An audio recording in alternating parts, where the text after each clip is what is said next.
Welcome to There Is a Method to the Madness. My name is Rob Maxwell. I'm an exercise physiologist and I work as a personal trainer. I'm the owner of Maxwell's Fitness Programs. I've been in business for the past 30 years having fun with fitness. The purpose of my podcast here is to get to the real deal of what really works, try to give you some sense, try to make sense of things, and try to answer questions you may or may not have. And today, I'm going to talk about the old metrics of our smart watches. Are our smart watches making us dumb? Let's find out. Before I get to that, let me thank Jonathan and Lynn Gilden of the Gilden Group at Realty Pros. They are, as the song goes, simply the best. They're out there selling houses. Every time I open up social media, boom, they sold another house. I mean, multiple houses from their company in a day. I drive through my neighborhood now, houses going up, houses aren't selling. I think they clearly have not hired the Gilden Group. So if you need help, give them a shout, 386-451-2412.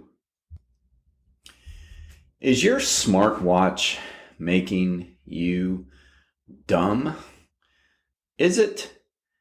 I mean, all these things that we have can absolutely be used for our good, but they can also derail us a little bit. Before I move forward, let me tell you, I have a smartwatch. I actually have two. I have an Apple Watch. I have a Garmin watch. I've had several Garmin watches.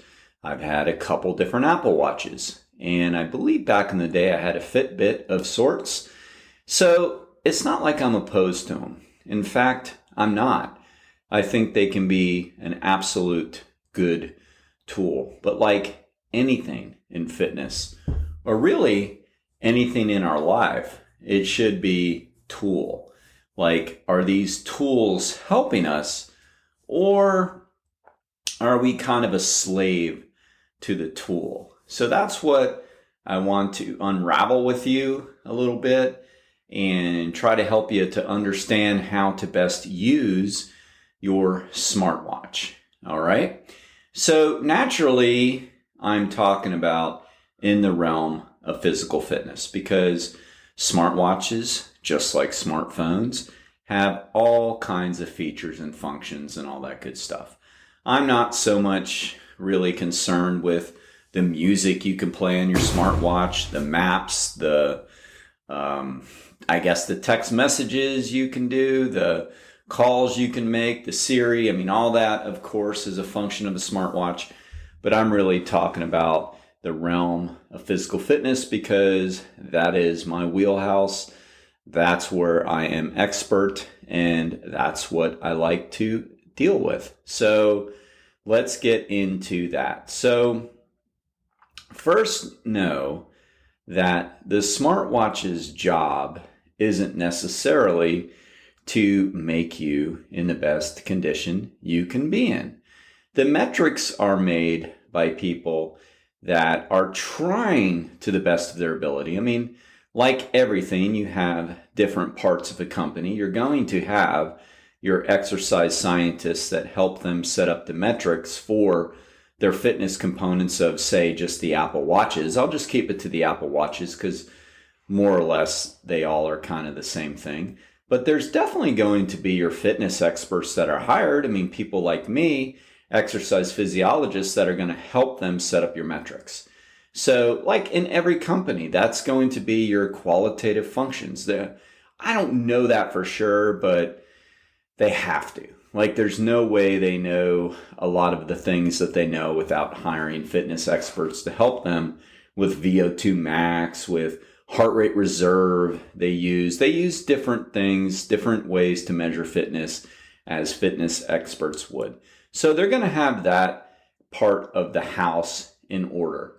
They're also going to have the business people, and the business people are going to say, okay, so we got to make this efficient enough to make this like cost effective. We can't use certain tools that are going to be too expensive for us to produce because their thinking is the average person isn't going to need that. And then they're going to have their business side that essentially is trying to upsell you things, right? And like I've talked about before, buyer beware. Nothing you can do about that. They're not doing anything wrong. They're not breaking any laws. They are going to make things to where you want to upgrade or you need to do a certain thing or maybe get on a fitness plan to raise this, which might cost you money or whatever. That's just part of what they do. All right. But we have to know how to use the metrics that are in our watches so we can get the most out of them. And it's my experience working with people that not everybody understands the metrics involved. All right. So I'm going to go through both cardio and strength.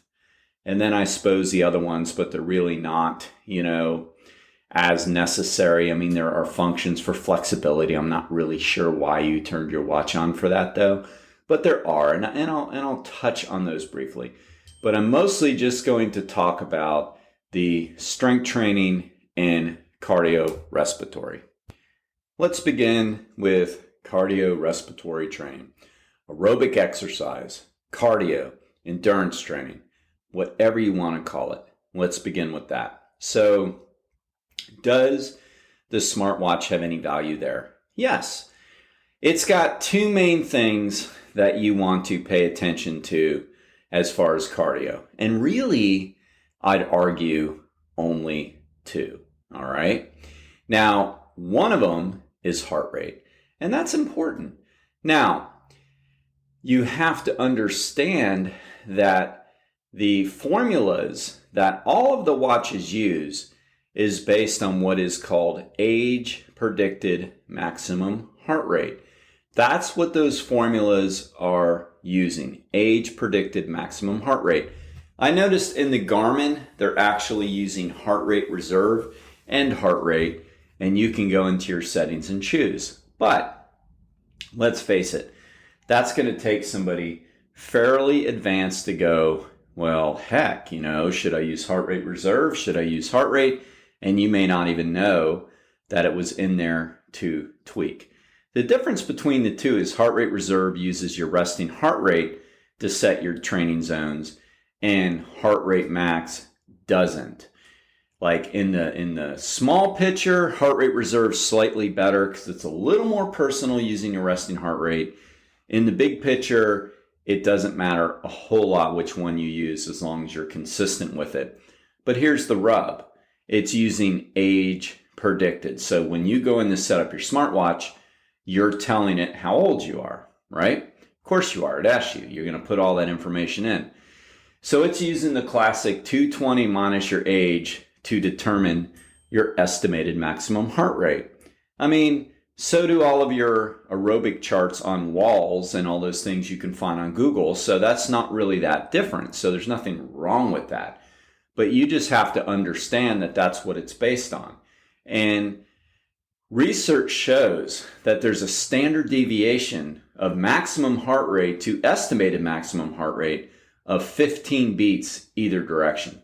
So for anybody that knows statistics, they know that a 15 standard deviation is pretty damn big, all right?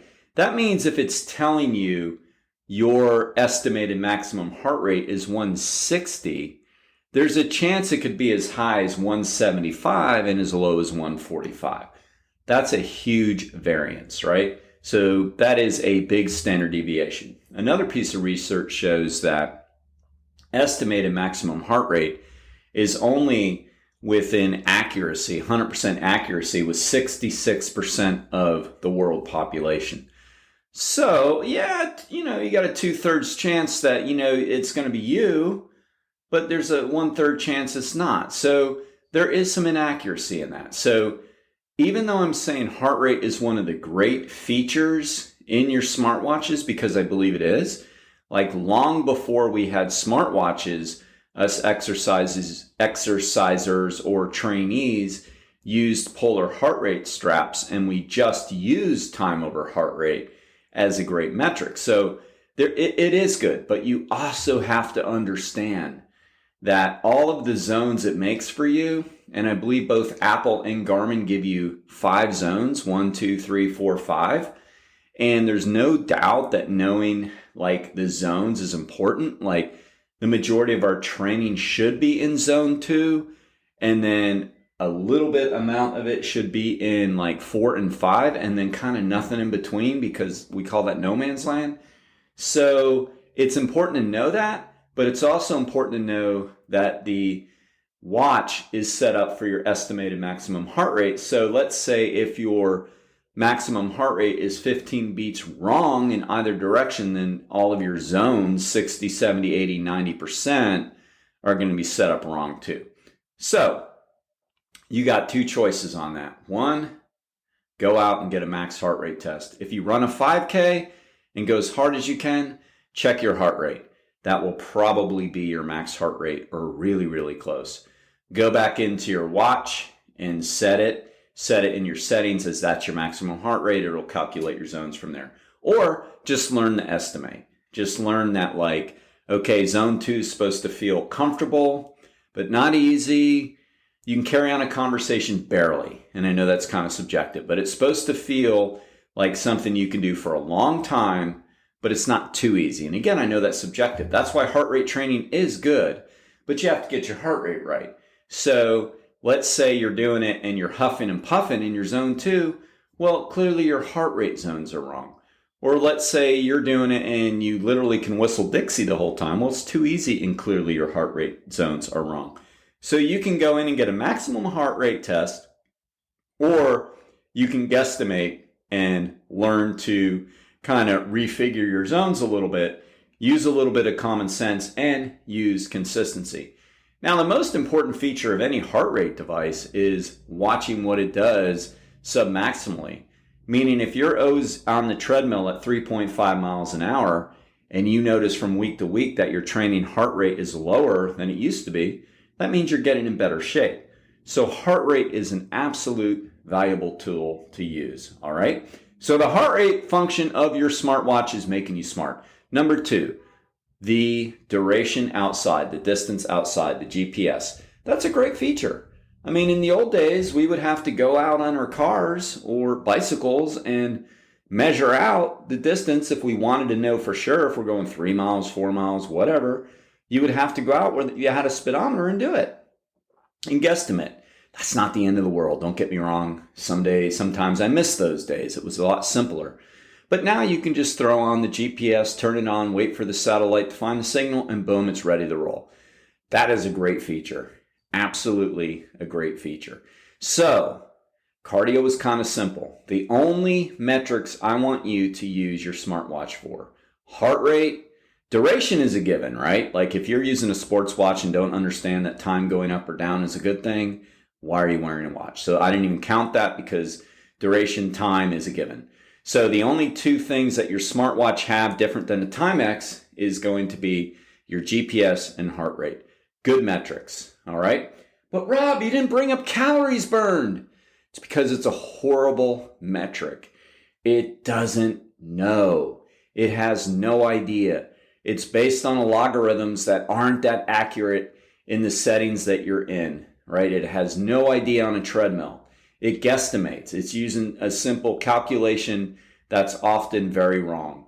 Outdoor bikes, it has no idea. Outdoor biking, it has no idea what gears you're in. Like, it's set up for a beach cruiser, basically. 1 gear, single speed. So, like, if you're out there riding 18 miles an hour, which is a pretty good clip, and you go the distance at 18 miles an hour, it's going to say you covered, 900 calories in the hour. But that's because it's assuming you're on a single speed gear bicycle and pedaled your ass off to get there. So that's not accurate. It doesn't know your thermogenics. It doesn't know your metabolism. It doesn't know how hot you're getting. It doesn't know how cool you're getting. Calories aren't accurate. Please quit using calories as your baseline for a good workout. Stop using your calories. It drives us nuts because it's not accurate. And that's not a metric you should be worried about in any of your training. You shouldn't worry about that, all right? You're exercising to become more fit. If you want to lose weight, that's going to be more a matter of your diet. Remember that book I wrote, You Can't Outrun a Poor Diet? it's true. Why do you think I wrote it? All right. So don't worry about that. It's not accurate. And when it tells you how long you should be recovering for, okay, it doesn't know. All right. So don't pay attention to that either. Pay attention to heart rate and distance. All right. Strength training. I don't think I need to yell at you anymore about calories. Strength training is not the place to burn calories. It's not what we're here to do. So even more than cardio, it is a complete waste of time and annoyance to every trainer when you worry about the calories burned during a workout. Now, we can use it for some people who are trying to figure out how hard they're working in some situations. But for the most part, calories burned in a strength training session is a non-matter situation. It does not matter. What matters in a strength training session is, number one, are we there? And number two, are we using more loads? All right. So I started out with the negatives instead of the positives on strength. It doesn't matter how many calories that you are burning in that.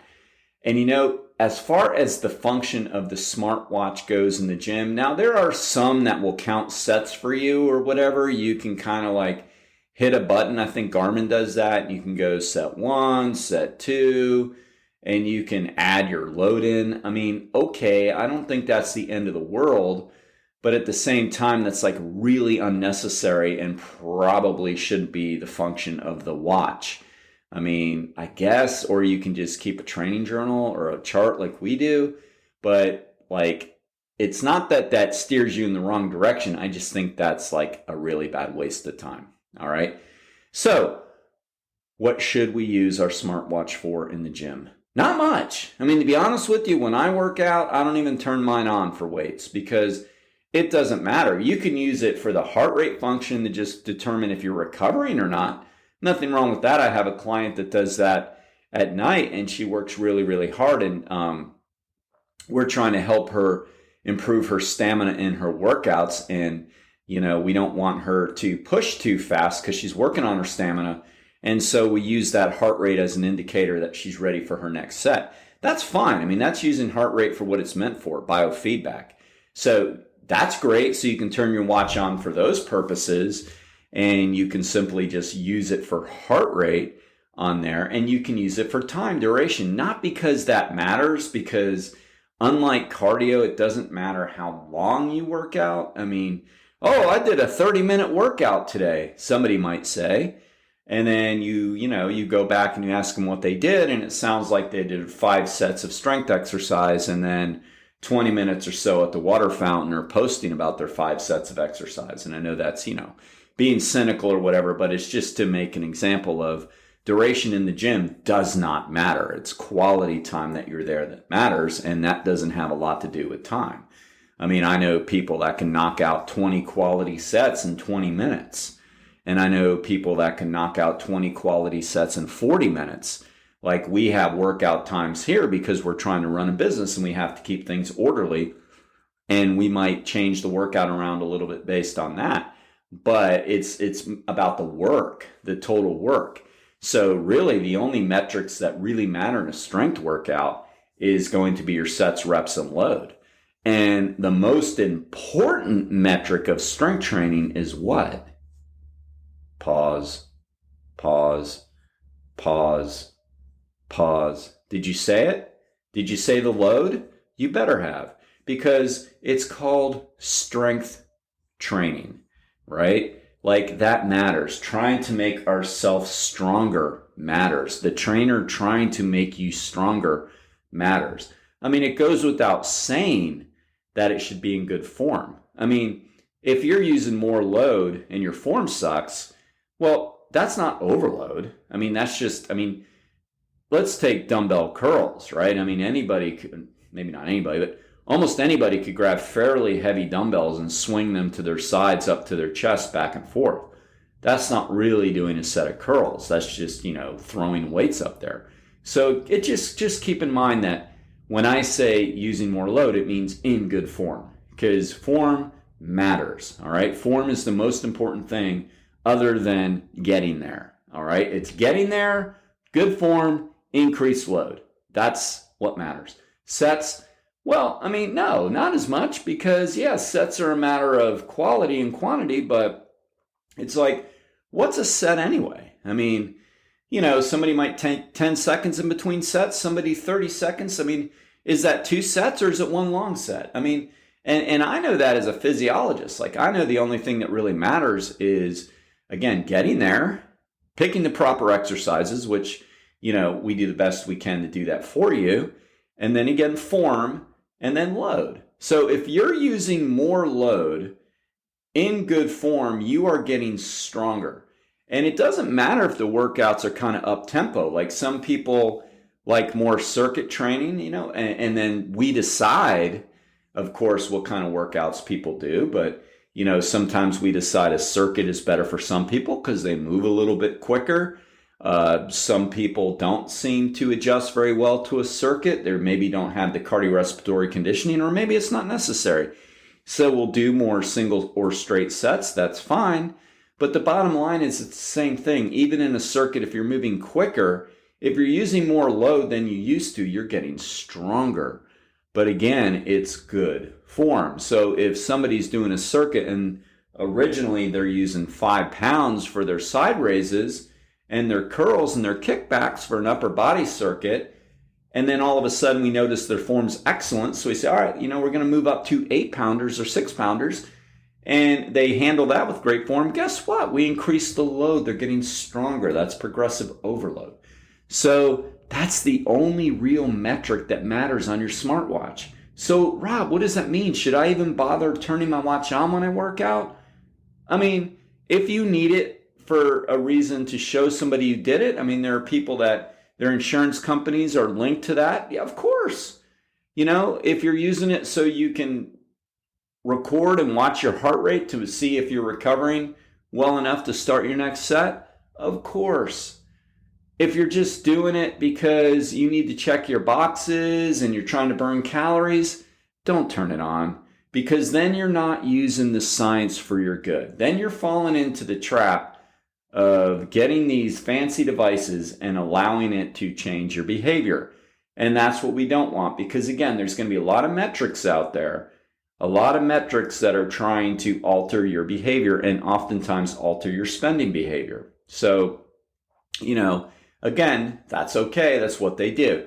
What we have to do is say, nope, I'm not going to do that. Like, I'm going to focus on what I need to focus on at the gym. All right.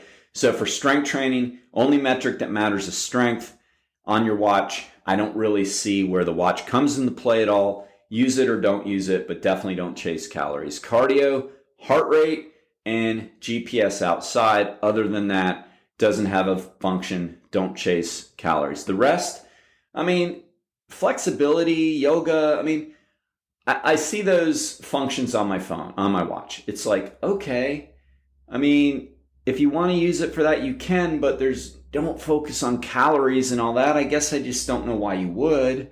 You probably shouldn't be checking your heart rate during yoga sessions. You're supposed to be being very mindful. I don't know why you would. So that doesn't seem reasonable to do.